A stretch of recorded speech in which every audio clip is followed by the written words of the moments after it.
Oke, saya datang sendiri nih, ya. Ini suratnya. Ya, nih. Suratnya, ya. Oke, dari sana, di sini. Ini. Backlight, enggak kan? Nah, ini. Iya. Ya. Oke, saya bacakan dulu ya. Yang terhormat Profesor Dr. Ova Emilia, ya, M.Med. SPOGK, Rektor Universitas Gadjah Mada, Jalan Pancasila, Bulak Sumur, Yogyakarta 55281. Dengan hormat, berdasarkan Undang-Undang Nomor 14 Tahun 2008 tentang Keterbukaan Informasi Publik dan Peraturan Komisi Informasi Pusat Nomor 1 Tahun 2021 tentang Standar Layanan Informasi Publik, saya mengajukan permohonan informasi resmi terkait sejarah jenjang akademik di Universitas Gadjah Mada, khususnya pada periode tahun 1980-an. Adapun pertanyaan yang saya ajukan sebagai berikut. 1. Apakah UGM pernah melakukan evaluasi jenjang akademik sarjana muda BA atau BSc pada awal hingga pertengahan tahun 1980-an? A. Mohon informasi tahun pelaksanaan, kebijakan atau SK Rektor atau Senat Akademik, serta dasar regulasi nasional, misal Dikti, Departemen Pendidikan dan Kebudayaan, dan lain-lain. B. Apakah jenjang sarjana muda digantikan sepenuhnya oleh program sarjana S1 atau terdapat masa transisi 2 tahap tersebut? 2. Apakah UGM pernah menerbitkan ijazah sarjana muda kepada mahasiswa Fakultas Kehutanan atau fakultas lain pada sekitar tahun 1981 sampai 1985? A. Bila ya, mohon penjelasan mengenai format ijazah, istilah gelar, serta status akademiknya dalam sistem UGM saat itu. B. Bila tidak, mohon klarifikasi sejak tahun berapa UGM hanya menggunakan sistem sarjana atau S1 tunggal. 3. Apakah terdapat lulusan Universitas Gadjah Mada atas nama Joko Widodo pada tahun 1983 yang menerima ijazah dengan gelar sarjana muda? A. Bila tidak, mohon konfirmasi jenis gelar akademik resmi yang diberikan UGM kepada yang bersangkutan serta tahun wisudanya. B. Apakah fakultas melakukan program 2 tahap, sarjana muda dan sarjana penuh pada periode tersebut atau menggunakan sistem langsung S1? Sebagai bentuk pemahaman, saya mengetahui bahwa pada era 1970 sampai 1980-an, beberapa perguruan tinggi di Indonesia masih menganut sistem sarjana muda sebelum sarjana lengkap. Oleh karena itu, konfirmasi dari UGM sangat penting sebagai rujukan akademik dan klarifikasi informasi publik. Demikian permohonan ini saya sampaikan. Besar harapan saya memperoleh jawaban resmi dari UGM demi kelengkapan data sejarah pendidikan tinggi dan integritas informasi publik. Atas perhatian dan kerjasama Ibu Rektor, saya ucapkan terima kasih. Hormat saya, Rismon Hasyolan Sianipar. Di situ sudah saya sertakan email dan nomor HP. Tembusan. Ketua 1, Ketua Senat Akademik UGM. 2, Dekan Fakultas Kehutanan UGM. 3, Kepala Biro Akademik UGM. 4, Pejabat Pengelola Informasi dan Dokumentasi PPID UGM. 5, Arsip Universitas UGM. Ya, ini saya akan berikan 5 tembusan dan 1 kepada rektor, ya. Saya taruh aja, yang penting sudah kita dokumentasikan, ya. Ini ya penjelasan, klarifikasi, ya, evaluasi jenjang akademik sarjana muda apakah masih berlaku di Fakultas Kehutanan UGM atau di seluruh fakultas UGM sekitar awal 1980-an, ya. Ini kita berikan surat, ya. Kita beradab, semoga lembaga negara, terutama lembaga akademik juga memiliki keadaban yang sama untuk menjawab pertanyaan-pertanyaan publik. Jangan pernah menghindar, karena jabatan Anda adalah jabatan yang diberikan oleh rakyat, ya.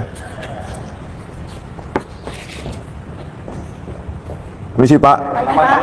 Pagi Pak. Ini saya ingin memberikan surat kepada Ibu Rektor berikut dengan tembusannya. Di sini atau di mana? Langsung ke pos center dulu. Pos center. Pos center di mana Pak? Ya, pos center. Oh ya, pos center. Oke. Oh, bukan di sini pos centernya Pak, ya? Pagi Pak. Pagi Pak. Pak, ini kami mau menyerahkan surat untuk Profesor Dr. Ova Emilia sebagai rektor dan tembusannya Pak sekaligus. Ya, ini ada 5 tembusan.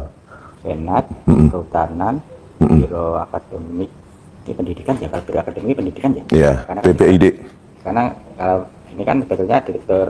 Oh, udah ganti, bukan biro akademik, Bukan biro pendidikan. Pendidikan. Ini seharusnya kurang 1,6 kepada Presiden Prabowo Subianto. Tulisannya. Ini aja Pak ya, sudah saya tanda tangani. Saya minta nomor suratnya dong. Nomor Penerima surat ya. Tanda terima. Tanda terima. Ini aja Pak judulnya Pak. Ya, silakan dulu ya. Ya Pak.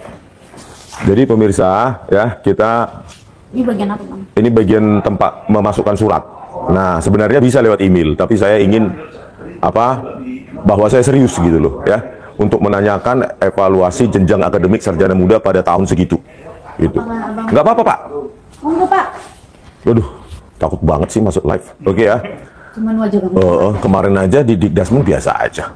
Enggak apa, Pak. Berharap ada jawaban. Ya berharap ada jawaban apa sih? Kalau memang pertanyaan dari publik ya memang harus dijawab. Kan ada petugasnya atau pejabat yang seharusnya yang membuka arsip di UGM, apakah SK rektor saat itu, SK dekan saat itu ya di Fakultas Kehutanan, apakah ada evaluasi jenjang akademik tahun 1983? Nah, teman-teman kembali lagi di channel ini. Jangan lupa subscribe dan komen agar tidak ketinggalan informasi lebih lanjut serta informasi-informasi terbaru yang akan kita sampaikan. Nah, teman-teman langsung saja di sini, di mana dalam cuplikan video tersebut ya, Rismond Sianipar ini pergi ke kampus atau Universitas Gadjah Mada ini untuk mempertanyakan langsung kepada Rektor Ova Emilia ini mengenai tentang tudingan-tudingan kasus Bapak Jokowi ini. Nah, tentu kita sebagai masyarakat di Indonesia tahu bahwa dalam tudingan-tudingan kasus tersebut ya terlibatnya Ibu Ova Emilia ini mengenai tentang kasus itu ya, dia memberikan pernyataan tegas di situ ya, karena dia mengatakan dia adalah Bapak Jokowi ini yaitu sarjana muda ya, tentunya dalam hal tersebut ya terkait kampus itu ya, dimana pada saat kampus itu reputasinya menurun ya, karena gara-gara rektornya dalam perkataannya tersebut banyak mahasiswa yang sudah takut akan hal tersebut dengan kebohongan mereka ya. Kita tahu mereka melakukan hal tersebut untuk keuntungan pribadi mereka atau ada kerjasama dari mereka ya, dimana Rismond di situ langsung menantangkan kampus tersebut yang menanyakan secara detail kepada Rektor UGM. Nah, kita tahu bahwa Rektor UGM ini ketika dia memberikan penjelasan dulu ya, dia menegaskan bahwa Bapak Jokowi ini pernah kuliah di situ ya, dia sudah tamatan dan banyak hal-hal yang mencurigakan bagi kita untuk dipertanyakan. Kenapa kita bilang begitu? Karena dari perkataan mereka itu ya seakan-akan mereka memberikan pernyataan tapi tidak ada tindakan. Ya ibaratnya kalau memang benar asli ijazah itu ya seharusnya diperlihatkan di depan publik ya. Masyarakat tentu harus tahu tersebut karena dia adalah mantan pemimpin kita ya, tentunya tidak ada salahnya untuk diperlihatkan di depan publik. Namun dalam hal tersebut ya mereka memperlihatkan di depan publik itu ya seakan-akan seperti rekayasa doang ya. Dalam foto itu ya seperti di copy atau diedit juga ya. Kita bisa melihat dalam perbedaan asli atau palsu di situ. Ya apalagi yang beredar di beberapa media sosial pada saat ini ya banyak bahwa sudah ada data-data asli tersebut ya memang sudah beredar, dan data itu memperlihatkan bahwa ijazah Bapak Jokowi ini memang benar-benar asli, palsu di situ ya. Tentunya kita sudah melihat Rektor UGM ini masih belum mengaku, apalagi Bapak Jokowi ya. Kita sebagai masyarakat Indonesia mau supaya Bapak Jokowi ini sesegera mungkin diadili ya. Kalau memang pemerintah tidak mengambil tindakan dalam hal tersebut ya tentu biarlah masyarakat ya. Tentunya kalau masyarakat yang turun lapangan ya otomatis tidak ada pengampunan dari mereka atau mereka tidak bisa lagi membela diri ya. Banyak di situ pengorbanan Rismond Sianipar dan Roy Suryo, apalagi Dr. Tifa ya, mereka mengawal terus dari dulu sampai sekarang, walaupun pada saat itu dulu banyak masyarakat yang tidak suka sebagian dari mereka. Karena kenapa? Karena seakan-akan mereka membuang-buang waktu, bahkan menerbitkan buku ya di situ. Ya seakan-akan mereka tidak suka banget dengan Bapak Jokowi ini, atau supaya Bapak Jokowi ini busuk di mata masyarakat. Ya, ternyata terlihat dengan jelas di tengah-tengah kebohongan Bapak Jokowi ya terlintaslah kebenaran di situ. Ya, di situ kita bisa menilai bahwa ternyata pemimpin kita yang sudah memimpin kita selama 10 tahun, ya kita sudah dibohongi satu Indonesia. Ya, bagaimana dia bisa melakukan hal tersebut? Ya, karena dia banyak memakai orang. Ya, mereka mempunyai rencana-rencana agar bisa menguasai negara kita ini, agar bisa mempunyai keuntungan untuk pribadi sendiri. Ya, menghiraukan masyarakat-masyarakat. Ya, tentunya kita bisa menilai dalam hal tersebut. Ya, dimana pada saat dia menjabat, ya negara kita memang baik-baik saja, tapi tepat dia sudah tidak menjabat lagi atau sudah selesai pada masa jabatannya, ya di situ mulai semua bermunculan. Ya seakan-akan pada saat Bapak Prabowo ini sudah masuk menjadi pemimpin negara kita, ya supaya masyarakat bisa mencap dia bahwa negara kita tidak baik-baik saja ketika Bapak Prabowo sudah menjabat menjadi pemimpin kita. Ya di situ kita bisa menilai bahwa mereka membuat rencana-rencana sedetail mungkin agar negara kita bisa dicap negara tidak pantas untuk disebut negara hukum setelah Bapak Prabowo menjabat. Ya tentunya mereka ini yang haus akan kekuasaan tersebut, ya supaya mereka masih bisa memimpin negara kita ini. Ya tentunya negara kita sudah terpecah belah sekarang, atau negara kita sudah tidak baik-baik saja. Ya bagaimana untuk mempersatukan negara kita? Ya dengan cara kita harus membongkar kesalahan-kesalahan mereka ini. Ya tentunya kesalahan ini memang sedikit fatal ya bagi kita, karena selama 10 tahun kita sudah dibohongi. Tentunya kita tidak terima akan hal tersebut.